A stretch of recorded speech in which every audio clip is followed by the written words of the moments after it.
Good day, ma'am. I am Micheline Bang from BSED English 2A. So, Week 3, Module 1 discussed the development of children's literature during the 18th century and mentioned the important events that happened in the following dates.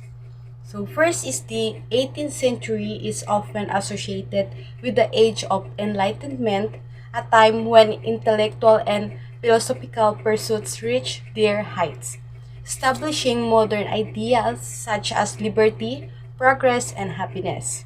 But this new way of thinking also brought about significant change on the world stage and revolution both in the old world and the new.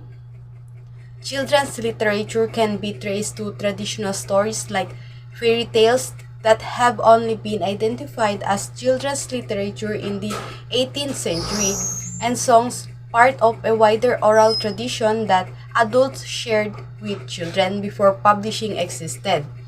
The development of early children's literature before printing was invented is difficult to trace.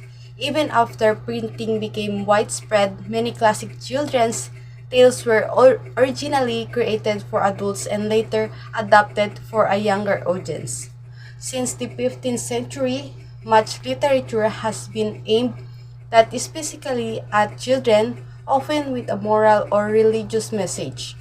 Children's literature has been shaped by religious sources like Puritan tradition or by more philosophical and scientific standpoints with the influences of Charles Darwin and John Locke. The late 19th and early 20th centuries are known as the golden age literature of children's literature because many classic children's books were published then, more than 100 years later.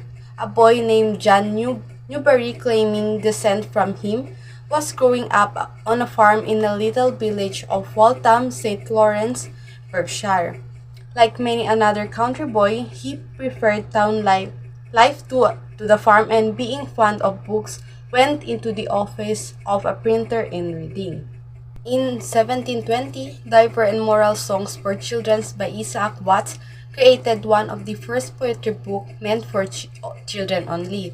One of his songs being Joy to the World, this song is still present in school choir performances. In 1744, A Pretty Little Pocket Boy book by Job Newbery realized that most children's books were only whole books. He jumps into an untapped market and came it with his own collection of Norris Amation and poems. In 1762, Emile by Jean Quest, another finder of education that we currently stay, his book Mile was an explanation of idealization that children should recon, Ricean advocate for some plague and living a moral life.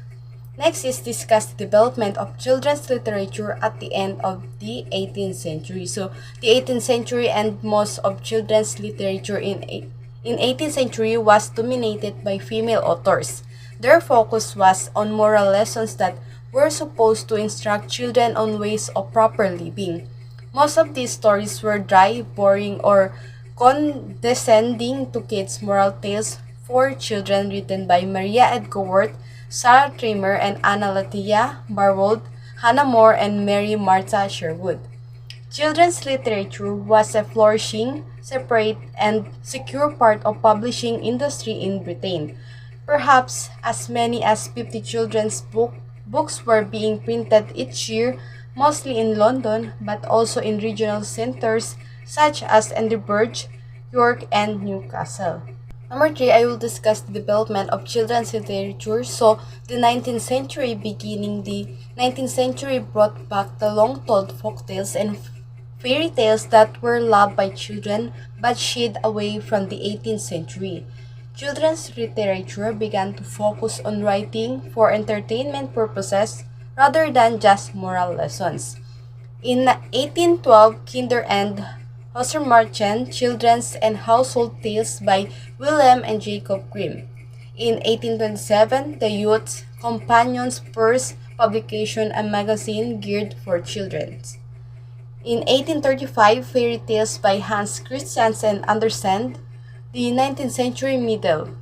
1865, Alice's Adventures in Wonderland by Lewis Carroll. This book is often seen as the first book written purely for entertainment purposes. The captivating characters and wild fantasies are still being created and told today in recent movies geared for both children and adult audiences. In 19th century, which is end with the invention and improvements made to color printing, children's books started to have a more vivid illustrations. The, eight, the end to the 19th century is when children's literature really came into its own and continued to develop in the 20th century.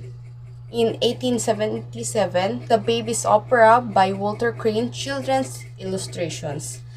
1878, John Gilpin's Ride by Randolph Caldecott, Children's Illustration.